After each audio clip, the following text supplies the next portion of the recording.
মন্দিরা ছিল ক্লাসের last girl মানে লাস্টই। সব সাবজেক্টে কম নম্বর পেত। প্রতিটা টিচার এসে ওকে লেগ পুল করতেন।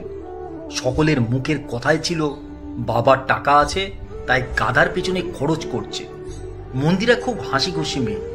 অপমান বোধটা কম ছিল বলে সকলে লেগ পুল করলেও ও হেসে কথা বলতো। কেউ বলতো মাথাটা কি দিয়ে তৈরি কে জানে, গোবর ঠাসা হয়তো। মন্দিরা রাগ করার বদলে ওই কথাটা নিজেই বলতে শুরু করে দিত। হাসতে হাসতে বলতো, আমি তো বোকা মেয়ে, দুটো সাবজেক্টে ফেল করে গড়িয়ে গড়িয়ে পাশ করি, তাই বাবা বলেছে উচ্চ মাধ্যমিক পাশ করলেই বিয়ে দিয়ে দেবে। উচ্চ মাধ্যমিকে ব্যাক পেল মন্দিরা। বার দুয়েক দিয়ে অবশেষে পাশ করে কলেজে ভর্তি হয়েছিল পাস কোর্সে। তো এ হেন মন্দিরাকে মনে থাকার কথাও নয় কারণ। ক্লাসের ফার্স্ট গার্ল অরিত্রী আর সেকেন্ড অয়নদীপার তো নয়ই, কারণ তারা জাস্ট নোটিশই করেনি মন্দিরাকে। তাদের খোরাক ছিল মন্দিরা। এমনকি এক্সামের হলে অরিত্রীকে উত্তর জিজ্ঞাসা করায় ম্যামের কাছে নালিশ করে দিয়েছিল। আধ ঘন্টার জন্য মন্দিরার এক্সাম পেপার কেড়ে নিয়েছিলেন ম্যাম। সুতরাং এদের কারোর মনে ছিল না মন্দিরাকে। মন্দিরারা যে বিশাল কিছু বড় লোক ছিল তা নয়, তবে সচ্ছল ফ্যামিলির মেয়ে ছিল। ক্লাসের সবার অভিভাবকরা বিশেষভাবে নিজের সন্তানদের বলে দিত যেন তারা মন্দিরার সঙ্গে না মিশে, তাহলে তারাও ফেল করবে মন্দিরার মতো। একই ক্লাসে এক ঘরে হয়ে থাকতো বোকা বোকা হাসি খুশি মেয়েটা। দিন কয়েক আগে অরিত্রী একটা হীরের নেকলেস কিনতে গিয়েছিল বড় একটা সোনার দোকানে। অরিত্রী ইঞ্জিনিয়ার, বেশ বড় একটা পোস্ট হোল্ড করছে। অ্যানিভার্সারি উপলক্ষেই হাজব্যান্ড ওয়াইফ দুজনে গিয়েছিল নেকলেস কিনতে। ডিসকাউন্ট নিয়ে কথা উঠতেই গোল্ড জুয়েলারির দোকানের স্টাফরা বলছেন ওটা তো ম্যাম দেখেন। কলকাতার বুকে গোটা 5 দোকান আছে ম্যামেদের। ম্যাম আছেন ভিতরে, ডেকে দিচ্ছি। ম্যামকে দেখে অরিত্রী ভীষণ খুশি, প্রায় জড়িয়ে ধরতে যায় আর কি। কিন্তু মিসেস মন্দিরা দত্ত অরিত্রীকে কিছুতেই চিনতেই পারলেন না। অরিত্রী নানাভাবে নিজের পরিচয় দিলেও চিনতে নারাজ মন্দিরা। অরিত্রী চলে যাবার পরে ওয়াশরুমে ঢুকে ভেজা চোখগুলো সন্তর্পণে মুছে নিয়েছিল মন্দিরা। ওর শ্বশুর বাড়ির জুয়েলারির বিজনেস, সেই কারণে ওকেও সামলাতে হয় গোটা দুয়েক শোরুম।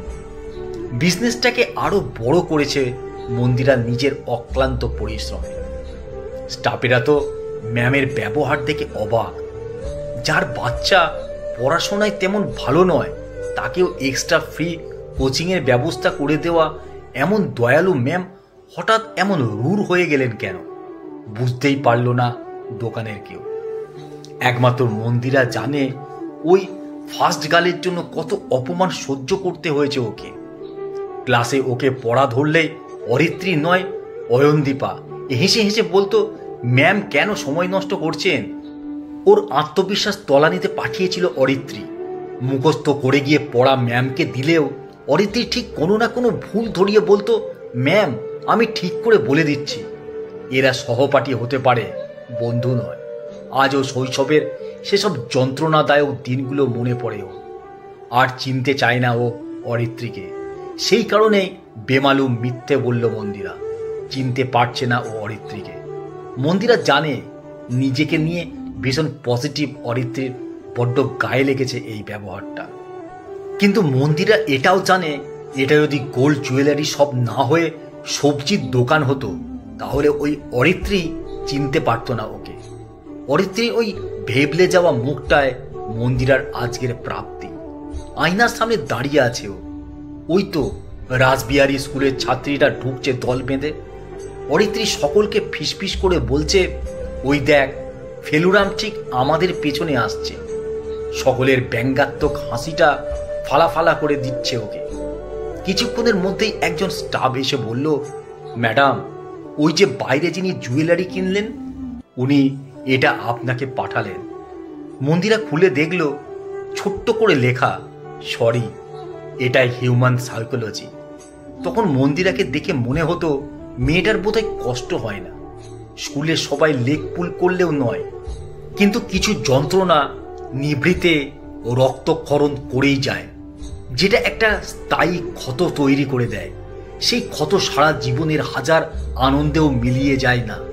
মানুষের বাহ্যিক রূপ আর অন্তরের রূপের পার্থক্য খালি চোখে বোঝা যায় না।